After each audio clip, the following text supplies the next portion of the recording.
नमस्ते। हम हमारे नए एपिसोड के साथ हाजिर हैं।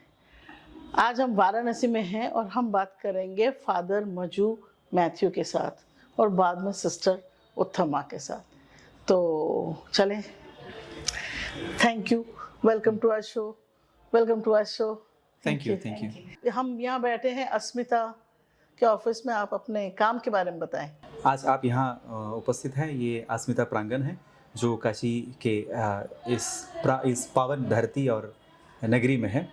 और अस्मिता का शुरुआत फादर दिलराज ने 1998 में सिर्फ़ और सिर्फ इस मकसद के लिए इसकी शुरुआत की थी, जिससे जो गरीब परिवार है जो पलायन करके कहीं और अन्य जगह से बनारस शहर में आए हैं और जो कहीं झुकी झोपड़ी या फिर कोई पुल के नीचे या फिर सड़क के किनारे और ऐसे जगह पर जो स्लम्स में बस्तियों में रह रहे, इन लोगों के लिए और इन लोगों के उद्धार के लिए ही ये संस्था का शुरुआत हुई थी।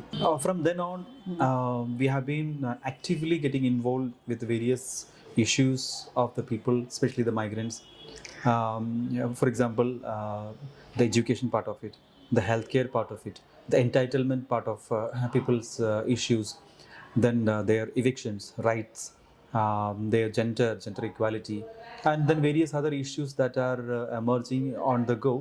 So from then onwards we have been for the last quite long time we have been dealing with इतनी सालों से, पिछले 25 सालों से अस्मिता जिस मकसद के लिए खड़ी है और उस मकसद को हमेशा दिल में रखते हुए उसी को आगे बढ़ा रहा है। जैसे महिलाओं के स्वास्थ्य के ऊपर, बच्चों की पढ़ाई के ऊपर और लोगों की मतलब विशेषकर महिलाओं की जो स्किल डेवलपमेंट के ऊपर, उनके रेस्क्यू रिहैबिलिटेशन के ऊपर, बुजुर्ग लोगों के ऊपर, उनकी जो है स्वास्थ्य सेवाएं, उनकी एंटाइटलमेंट्स और तमाम प्रकार के जो इश्यूज़ जो है रोज़मर्रा जीवन में उनको झेलना पड़ता है, उन मुद्दों पे माहौल के हिसाब से हम लोग इंटरवीन करने का प्रयास करते हैं। और 2021 में फादर दिलराज की डेथ हुई और उसके बाद मैं फादर मजू इस संस्था को संभाल रहा हूँ। और आज के डेट में हम लोग 40 के ऊपर स्लम्स में कार्यरत है, जिसमें हम लोग बच्चों की पढ़ाई और उनकी जो है नॉन फॉर्मल एजुकेशन और फिर उनके बाद उसके स्कूल में इनरोलमेंट और उसकी आगे की पढ़ाई, जहाँ तक कॉलेज की डिग्री और जब तक कोई काम नौकरी नहीं मिलेगा तब तक ही जो है संभालने का प्रयास करते हैं। हेल्थ केयर में हम लोगों का इन्वॉल्वमेंट जो प्रेगनेंसी और पोस्ट प्रेगनेंसी केयर है, महिलाएँ धात्री महिलाएँ हैं, कुपोषित बच्चे हैं, अन्य विशेष बीमारियों से जूझ रहे लोगों के बीच में हमारे विशेष कार्यक्रम है। यूथ के साथ हमारा स्पेशल कार्यक्रम जो चलता है, जिसमें यूथ को स्किल के साथ जोड़ना और उनको उनकी जहाँ वो ड्रॉप आउट हुए उनकी आगे की पढ़ाई में मदद करना और उनको मेन स्ट्रीम सोसाइटी के साथ लिंकअप कराना और उनको आगे ले चलना। तो अभी आप कितने बच्चों को, आप कह रहे हैं कि नॉन फॉर्मल एजुकेशन से आप फिर फॉर्मल स्कूल में डालते हैं, तो कितने बच्चों को डाल चुके हैं आप लोग?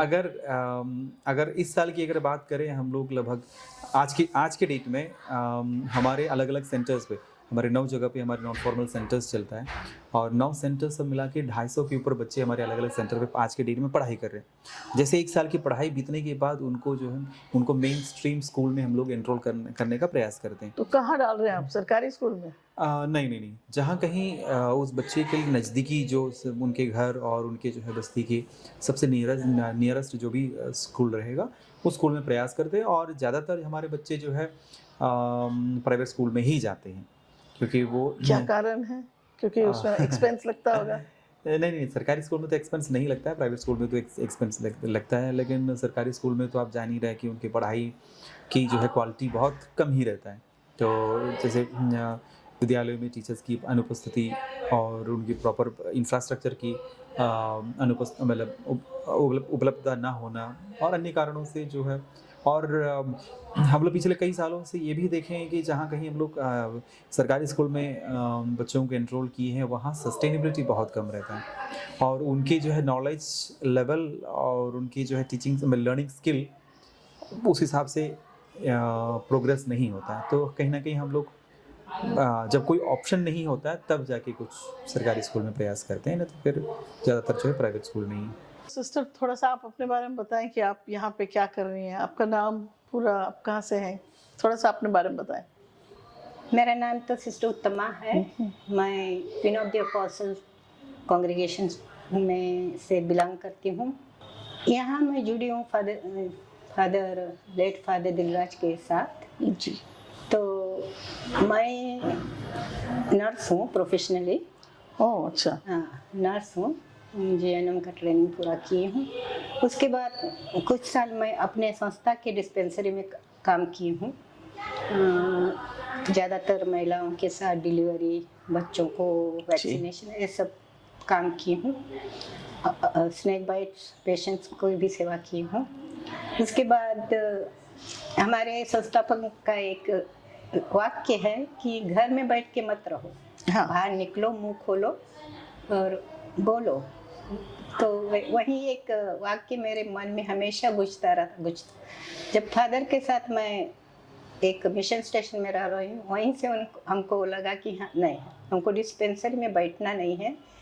तो ये जब यहाँ ये काम कर रहे थे अस्मिता में, फादर का काम चल रहा था, तो हमको मालूम था।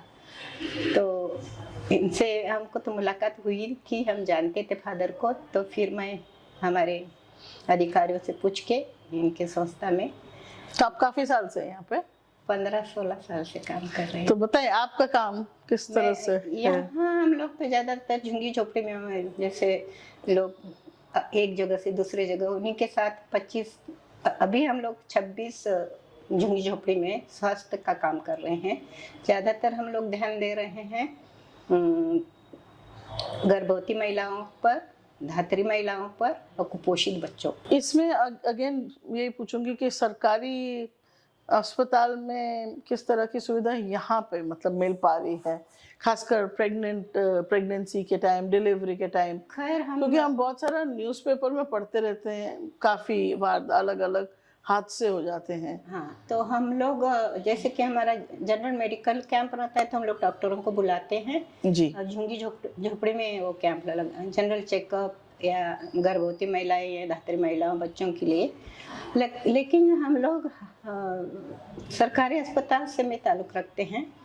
औरतों को उधर ले जाते हैं जो प्रेग्नेंट हैं, कोई भी तरीक़े का बीमारी है उनको, हम लोग ज़्यादातर उनके पास बहुत ही सुविधाएं हैं। हम उनका हाँ, भी, सही बात है। उनका भी हम लोग इस्तेमाल करते हैं। ऐसे नहीं कि हमारे दवाइयों से, हम लोग तो खरीदते हैं और देते हैं, लेकिन हम लोग ज़्यादातर मरीजों को, हमारे महिला लोगों को रास्ता दिखाते कि आपको ज़्यादातर सरकारी अस्पतालों से लाभ उठाना है। और हमको यही एक खुशी लगती है आज के दिन कि काफ़ी हमारी झुंगी झोपड़ी की महिलाएं अस्पताल जा रही हैं, अपना चेकअप करवा रहे हैं, अपना टीका लगवा रहे हैं। अधिक मैंने 100% में बहुत ही कम, 90 से ज़्यादा हमारा अस्पताल में डिलीवरी हो रहा है। एक खुशी की बात है। यस, अच्छी बात है, क्योंकि मेन प्रॉब्लम हिंदुस्तान का रहा है कि उतना हम लोग प्रेरित कर चुके हैं। हॉस्पिटल डिलीवरीज नहीं होती थी। उनको हमारे आने जाने से, हर बार इनसे मुलाकात करने से, बात करने से लोगों को मैंने उनमें भी वो ये आया है कि हम अस्पताल में डिलीवरी करेंगे, ना कि घर में करेंगे। 1-2 ऐसे डिलीवरी घर में होती है। आप कुछ स्किल डेवलपमेंट भी करवा रही हैं लेडीज का? टेलरिंग हो रहा है। उसके बाद लड़कियों को ब्रेसलेट बनाने भी सिखा रहे थे, झोला सिलवाने बना रहे, स्किल डेवलपमेंट भी कर रहे हैं। ओके। एक और प्रॉब्लम जो रहती है, domestic violence and sexual abuse, इसमें आप लोग कैसे देखते हैं, क्या हो रहा है इस एरियाज में? जैसे कि हम लोग उसके लिए भी, जैसे काफ़ी औरत लोग हम लोग से शेयर करते कि हमारे आदमी लोग शराब पीते हैं, तो उनका शराब छुड़वाना है। तो हम लोग उनको बोलते हैं कि एक से नहीं छुड़वा सकेंगे, हम लोगों को एक साथ रहना है, ग्रुप बनाना है। तो ग्रुप में हम लोग कुछ कर सकते हैं। तो उतना तो उसमें हम सक्षम नहीं बने हैं, लेकिन सोच रहे हैं आगे में। अभी फिर हम लोग फिर और ग्रुप बनाने जा रहे हैं, स्वयं सेवक सेल्फ हेल्प ग्रुप। सो उनके द्वारा हम लोग और कुछ, और अब्यूसमेंट है ना, उसके लिए भी हम लोग उनके लिए उनके साथ रहते हैं, जैसे कि फ़ोन करना, कौन से नंबर में फ़ोन करना, पुलिस को कैसे बताना, क्या बोलना है, क्या हुआ। अभी कल ही मैं गई थी, एक लड़की को ये हो गया तो मैं गई थी उनके पास, तो बात की उनके माँ बाप से। कल भी उनको पुलिस बुलाए थे, लेकिन उनका बोलते मेडिकल रिपोर्ट बोले कुछ नहीं आया। तो भी ऐसे हम उनके साथ हम लोग खड़े रहते हैं कि उनको लगे कि हम लोग उनका मॉरल सपोर्ट है, वो अकेले नहीं है उधर। सेक्सुअल अब्यूज का जो है सिलसिला झुग्गी झोपड़ी में अगेन प्रोटेक्शन नहीं रहता है, मे बी बाहर जाते हैं वगैरह, तो आप लोग का क्या ऑब्जर्वेशन है और उसमें क्या कर पा रहे हैं आप लोग?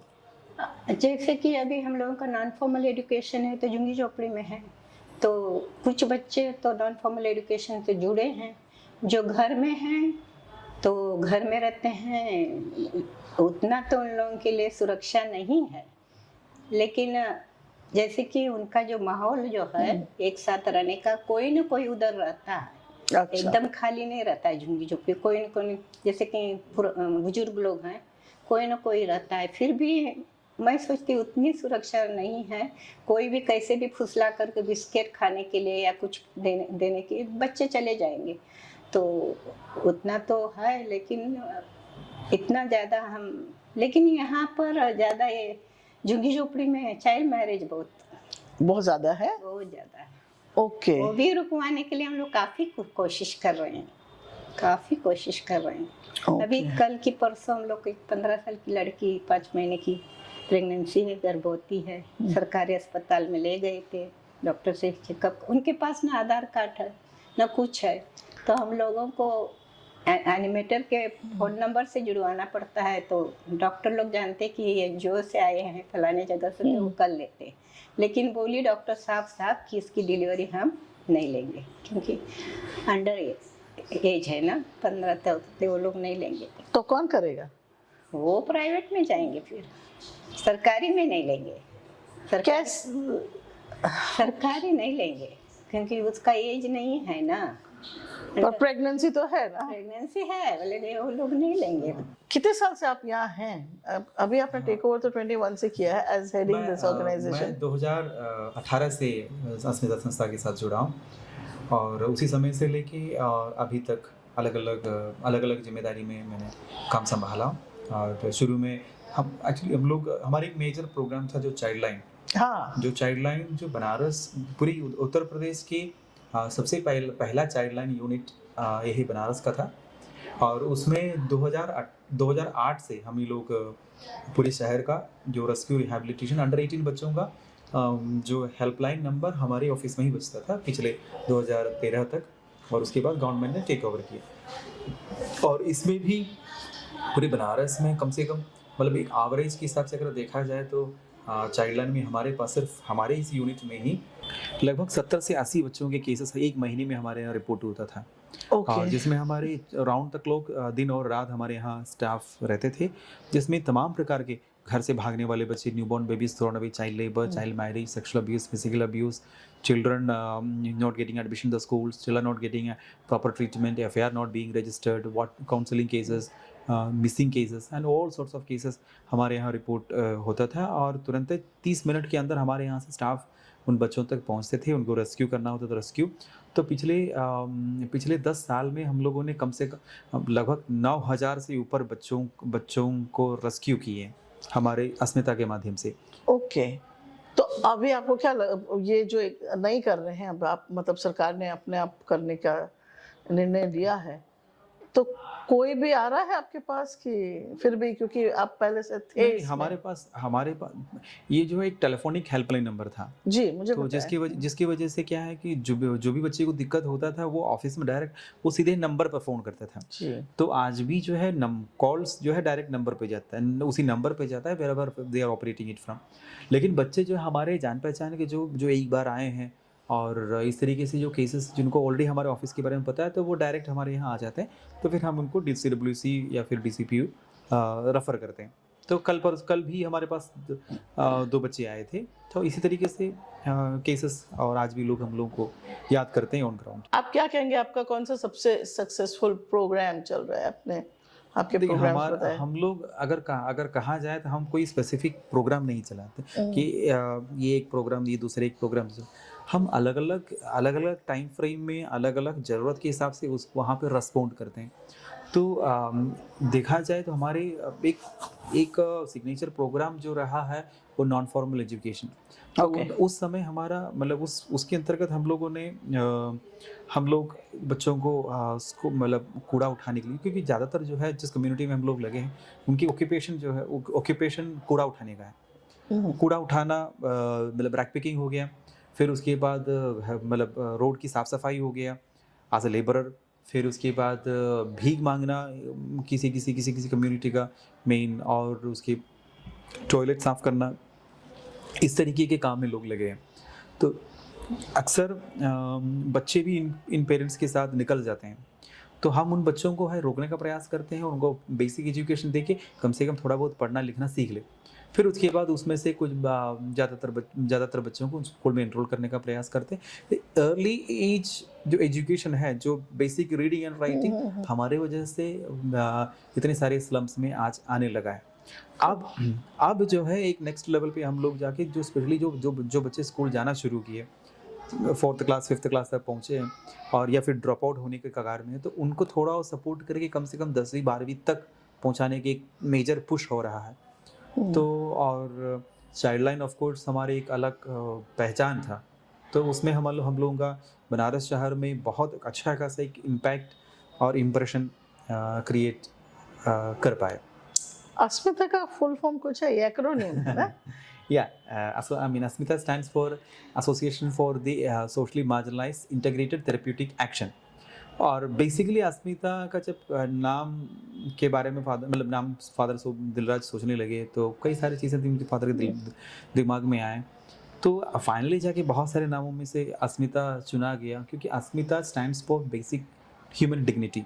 राइट। तो हम लोग जो दे रहे हैं वो कोई चैरिटी, मतलब ऐसे कोई वेलफेयर वाला कोई चैरिटी या फिर ऐसे कुछ चीज़ नहीं है, लेकिन बेसिकली जो हम लोग दे रहे हैं, जहाँ समाज के मेन स्ट्रीम सोसाइटी से तिरस्कृत जो लोग हैं, जो झुग्गियों में अपना बसेरा कर रहा है, जिनको मेन स्ट्रीम सोसाइटी देखना नहीं चाहते हैं, उनके घरों में जाते हैं, उनकी बस्तियों में जाते हैं, उनके साथ उठते हैं, उनके साथ बैठते हैं, उनके साथ, तो लोगों को ये ज़रूर एक फीलिंग आ जाता है कि हम लोग उनके साथ हैं। तो उनके डिग्निटी, बेसिक डिग्निटी उनको अपलिफ्ट करने का एक प्रयास है हम लोगों का बेसिकली। तो उसी से ही ये नाम अस्मिता आया है। थोड़ा सा बताएं आप फ्यूचर में क्या सोच रहे हैं, इसको किस तरह से डेवलप क्या करेंगे? हमारे बहुत सारे सपने हैं जी बताएं। और उसमें एक प्रॉब्लम जो हम लोगों ने अभी तक फेस किया है, जो जनरेशन ऑलरेडी आज बन चुका है, जो 35 साल के 40 साल के हैं, तो वो कहीं ना कहीं उनके अंदर कोई ना कोई कुछ कमियां है, जैसे अल्कोहलिज्म है या फिर कूड़ा उठाने का, या फिर अनपढ़ रहे हैं, काफ़ी कुछ प्रॉब्लम है, और उन लोगों को बदलना आसान काम नहीं है। लेकिन मेरा एक टारगेट है कम से कम आने वाली जो पीढ़ी है जी, जो 25 से 30 स्लम जो है हम लोगों ने सेलेक्ट कर रहे हैं, वहाँ की जो आने वाली जो पीढ़ी है उनके अंदर या तो वो एजुकेशन लाइन में कम से कम 12 तक, और या तो फिर उनको ऑल्टरनेटिव एक स्किल के माध्यम से थोड़ा सा उनको खड़ा करना, कुछ बच्चों को, कुछ लोगों को उस बस्ती से, उस माहौल से बाहर निकाल के एक ऑल्टरनेटिव ऑप्शन देना हमारा एक सपना है। तो उसी के लिए काफ़ी कुछ हम लोगों का कार्यक्रम बना है, जिसमें स्कूल री एनरोलमेंट, अभी हम लोगों ने 170 के ऊपर बच्चों को स्कूल में एनरोल कर रहे हैं, और उनकी फ़ीस हमारे यहाँ से जाता है, और लगभग 45 गर्ल्स, मतलब girls and mostly girls and boys are admitted to college level, graduation level studies, graduation level of studies, and they are pursuing their maybe in 1 year or 2 years time they will definitely be into something very good. Also we are into providing alternative skills, like some of them with the tailoring classes, as Sister was saying. We have a beautician program, we have into sports, we have into craft making, we have into painting, into sports, into hotel management, so into electronics and various items, some into computer, come into tally, and various streams whatever the child is interested in. So we are trying to give a push so that the child, I mean, when it is asked what do you know, so the child should be able to say another traits other than rack picking, yeah, so an alternative option. जी, that's a dream That's that's it. तो thank you, आपने हमसे बात की, आपने समय निकाला और हमें समझाया अस्मिता के बारे में। धन्यवाद।